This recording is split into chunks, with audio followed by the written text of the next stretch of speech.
I do hope you all had a wonderful week, and our hearts and prayers are with those people who've been affected by Cyclone Amphan in West Bengal and Bangladesh. Welcome back on behalf of my colleagues Namita Gokhale and William Dalrymple, the directors of the JLF Brave New World, and all my colleagues at Teamwork Arts. Welcome back. Those of you who missed our earlier sessions with some of the best speakers in the world, including Gloria Steinem, Margaret Atwood, Rupi Kaur, Oran Pamuk, Piku Iyer, you can catch them on our Facebook page, JLF Litfest, or on our YouTube channel, Jaipur Litfest JLF. Our official radio partner is Red FM Bajate Raho. Our session today on JLF's Brave New World is From Eat, Pray, Love to City of Girls, Elizabeth Gilbert in conversation with Avni Doshi.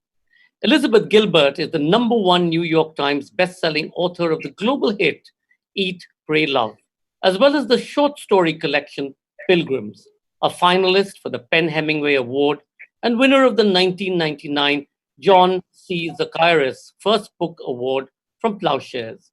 A Pushcart Prize winner and National Magazine Award-nominated journalist, she works as writer-at-large for GQ, and her journalism has been published in Harper's Bazaar, Spin, and the New York Times Magazine. And her stories have appeared in Esquire's Story and the Paris Review. Today, she's in conversation with Avni Doshi, who's been awarded the Tibber Jones South Asia Prize and a Charles Pick Fellowship. Girl in White Cotton is her first novel. Please do comment and ask questions by typing it into the comment section. And in case any of you drop off due to bandwidth issues, as have happened in the past, or we drop off, you can, of course, find us on your YouTube channel, Jaipur Litfest KLF, or just hang in there and we'll be back on Facebook. Ladies and gentlemen, from Eat, Pray, Love to City of Girls, Elizabeth Gilbert in conversation with Avni Doshi. Hi, Liz. How are you? Hi, Avni. It's been a while. How are you? Oh, I know. It's good to see you. So the last time we were together in person, and it was in Jaipur, which was just so magical. But it seems like a lifetime ago.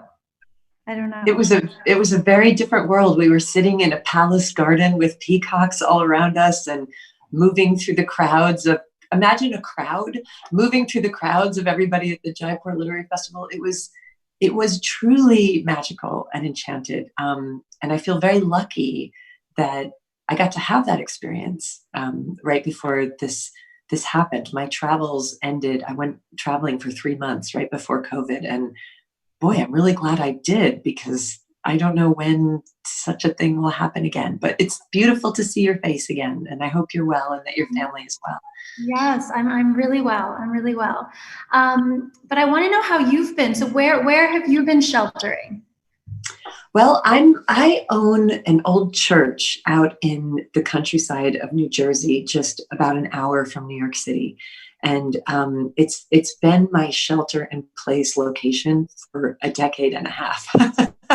So in a way, I've sort of been preparing for it. I have a little garden and I've got my own well, and the light is beautiful and it's very peaceful and very quiet. And as soon as all of this really escalated, it was pretty clear to me, like, go to take your stuff, get out of New York City and go. So I've been out here for the last 2 months by myself, and for me it's been a combination of contradictory feelings. There's the feeling of great public sorrow for the world and for the people who have lost family members and lost jobs, and for the tremendous psychological uncertainty that so many people are suffering through right now, that I think is in a way the biggest cost of all of this, is the disturbance of mind that I know that people are going through, even if they haven't been affected by it financially or through the disease itself. It's a time of great emotional unsettling.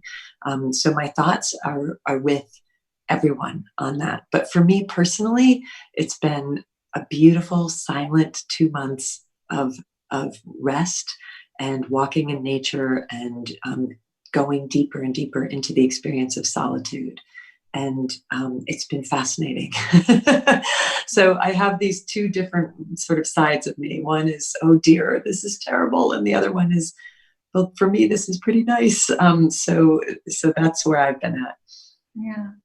I think, me as well as so many of your fans, I think we really look to you for, you always have a lot of really profound insights. And I think not only are they extremely meaningful, but they're also practical. You can often apply them to your everyday life. And so I was wondering if you have any practices or rituals that have really gotten you through the last 2 months that you can share that might be able to help people at this time. Well, I can give you just a general idea that I've been using, and that I've been using kind of as a life raft.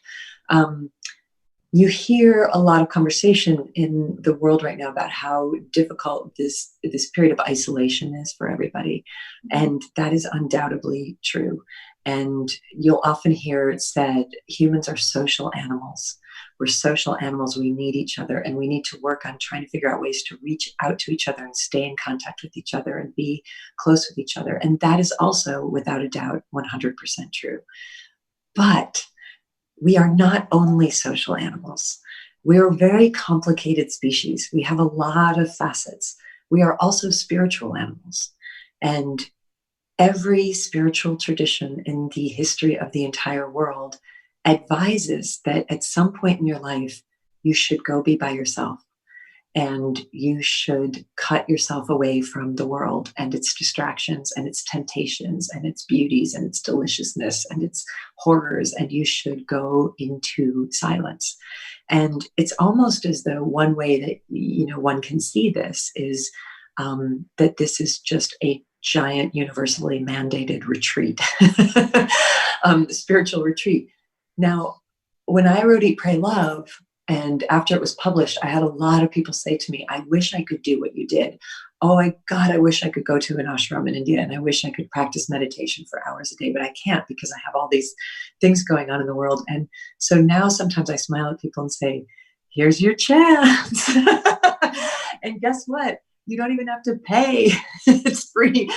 People used to, I've paid money in my life to go in isolation. Now, when I say that, I also want to be mindful of the fact that many people are not in isolation. They feel trapped with the people who they're with their families, with their children, with their roommates. And that's an entirely different sort of psychological and spiritual challenge. But I think for me personally, I do best when I see everything that happens to me as an invitation for deepening my experience of life on earth, including all of its uncertainty. Mm-hmm. So that's been helping me a lot, is to see this as a spiritual invitation, rather than as a banishment. I mean, it reminds me of in Big Magic, you talk about curiosity, and you talk about how curiosity is essential for creativity. And I was wondering how you feel curiosity can help us now at this moment. I think curiosity can always help. And I'm going to give you the most extreme example, and I hope that it doesn't shock people, but I want to express it because I want to limit to how dire a circumstance can be where you can find your curiosity within that circumstance. Mm-hmm. And so the example that I'll give is that my partner, the love of my life, Rhea Elias, passed away almost 2 years ago. And it was almost 4 years ago that she was given a diagnosis of terminal pancreatic and liver cancer. And we were made to understand that there was no cure, there was no treatment, and that she was going to die. And we had 18 months before she died together. Mm-hmm. And I remember a conversation that she and I had, and I go back to it because I feel like we were really operating at the peak of ourselves in this conversation. Now, I want to make clear there were numerous times. I mean, this was also a harrowing experience. It was terrifying. It was awful. It was not that we were gliding on this state of bliss the entire time, but there was this moment where she said to me, I just finally got my life to where I felt good in my skin, where I felt like I really knew how to operate my life, where I felt like I had the people around me who I loved, where my creative juices were flowing, where I had the partner that I've always dreamed of having, where everything was working. And now they tell me that I'm going to die. And there was a long pause, and she said, "That's really interesting." That's really interesting, isn't it? And I said, yeah. And then I said, I just found the love of my life, the one person who I feel like I trust myself completely with, the partner that I've always dreamed of, the relationship, the friendship, the love that I've always sought. And now they tell me that she's going to die. That's really interesting. And we just sat there for this moment and like, this is wild. Like, what an interesting moment. And then we looked at each other and we said, how are we going to do this? And she's like, how am I going to die? And I was like, how am I going to live without you? This is fascinating. What an adventure. Like, it really did feel like that. It felt like at that moment, and I want to be clear, it doesn't always feel that way, but at that moment, it felt like this is the most interesting plot twist that this story could take. And how are we going to live in it? And I have a friend who's a minister who I love so much. And he always says, life is not a mystery to be solved. Life is a mystery to be lived in. And the question is now, how are you going to answer these mysterious questions of why do these things happen? Why do terrible things happen to good people? Why is there loss? Why do we lose each other? Why is there so much uncertainty? Because you'll never, ever, ever get that answer.